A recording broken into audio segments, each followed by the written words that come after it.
খুললে কম তো আগাইতে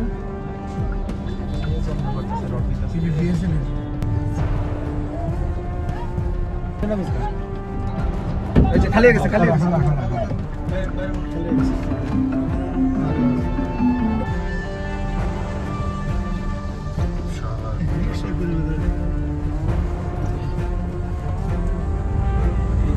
রকটি বেরিতেছে করতে শ্যামপুরে যে লুটপাট চলতেছে ভাই, শ্যামপুরে পুরা লুটপাট চলতেছে, পুরা লুটপাট। ওই কদমতলী অফিসে ভিতরে দেখ কত মানুষ, ওই যে অফিসে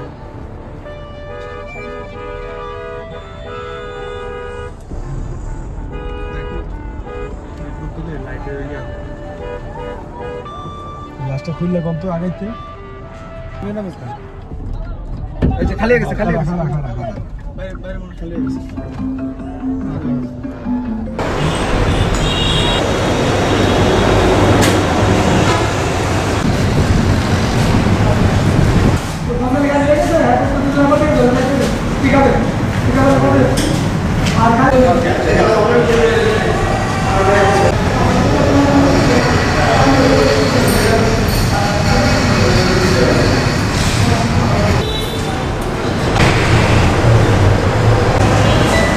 আমাদের রড স্টক ছিল প্রায় ১,৫০০ টন। এখান থেকে বর্তমান বাজার মূল্য এই রডের প্রায় ১৩.৫ কোটি টাকা, ১৩,৫০,০০,০০০ টাকা। দুঃখের সাথে আরও বলতে হচ্ছে, এখানে যে শ্রমিকদের ভাতা এবং গ্যাস বিল, বিদ্যুৎ বিল এবং আমাদের যে ভ্যাট ট্যাক্স দেওয়া হয়, ভ্যাট ট্যাক্স দেওয়ার জন্য এবং মাস শেষ ৫ তারিখ আমরা এখানে ১,৫০,০০,০০০ টাকা নগদ ক্যাশ আমাদের এই লকারে ছিল। সেই লকার থেকে তারা টাকা লুণ্ঠন করে নিয়ে যায়।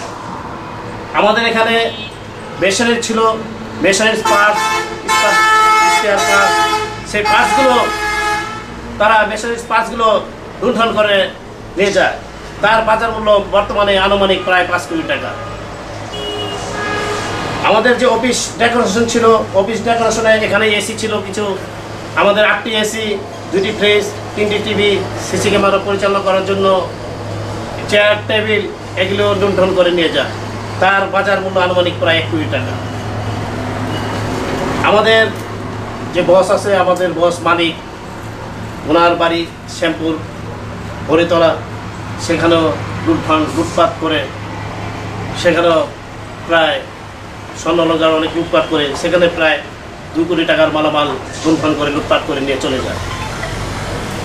তারপরে আছে আমাদের একটা টাওয়ার আছে, টাওয়ার নামে পরিচিত, আমাদের ১ নম্বর রোডে, সেখানে শুকিয়ে ছিল, সেখানেও আগুন দিয়ে দুষ্কৃতিকাররা বিদ্যুতের ট্রান্সফরমার জ্বালিয়ে দেয়, বেসরকারি জ্বালিয়ে দেয়, সব কিছু জ্বালিয়ে পুড়ে দিয়ে প্রায় 3 কোটি টাকা ক্ষতি সাধন করে। এবং শ্যামপুর বরিতলা হাজী কফিলউদ্দিন জামে মসজিদ, সুদীশ্বর মসজিদ, আমাদের মুসলমানের প্রাণপ্রিয় মসজিদ, এখানে লুণ্ঠন করে কফিলউদ্দিন জামে মসজিদের প্রায় 1.5 কোটি টাকা ক্ষয়ক্ষতি সাধন করে। সেখানে এসি ছিল 6টি, 5টনি এসি, এক একটা 5টনি এসি করে 6টা এসি লুণ্ঠন করে নিয়ে যায়। মসজিদের ডেকোরেশন যা আছে, ডেকোরেশন সব ভেঙে ফেলে, মেহরাব ভেঙে ফেলে। দুঃখের বিষয়, এই ব্যবসায়ীদের উপর যেভাবে দুষ্কৃতিকারীরা হামলা চালাচ্ছে, লুণ্ঠন করছে এবং জ্বালাপোড়া করছে, এটা আমরা এই বর্তমান অন্তর্বর্তীকালীন সরকারের কাছে বিচার চাই। বর্তমানে যে ক্ষয়ক্ষতির পরিমাণ সর্বমোট দাঁড়িয়েছে, আমাদের গন্ধে সিএনজি পাম্প আছে, পাম্প বাদে সর্বমোট প্রায় 26 কোটি টাকা। 26 কোটি টাকা আমাদের ক্ষয়ক্ষতি হয়েছে, সেটা আমরা আনুষঙ্গিকভাবে বের করতে পেরেছি।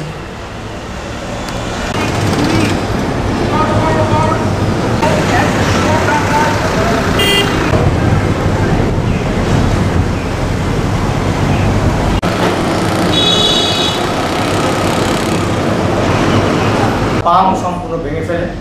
আমার গ্যাস বিলের টাকা ছিল এখানে প্রায় 1 কোটি টাকার উপরে। প্রতিষ্ঠানের যত লাইসেন্সের যে ডকুমেন্টগুলি আছে, যে প্রতিষ্ঠানের একটা সিএনজি ফিলিং স্টেশনে অনেকগুলো লাইসেন্স লাগে, এই লাইসেন্সের সমস্ত ডকুমেন্ট এগুলো সব ছিঁড়ে ফেলে এবং পাম্প পুরো ভেঙে আমার দুটা মেশিনের ক্ষতিগ্রস্ত করে, যেটা 2টা মেশিনের দাম তখন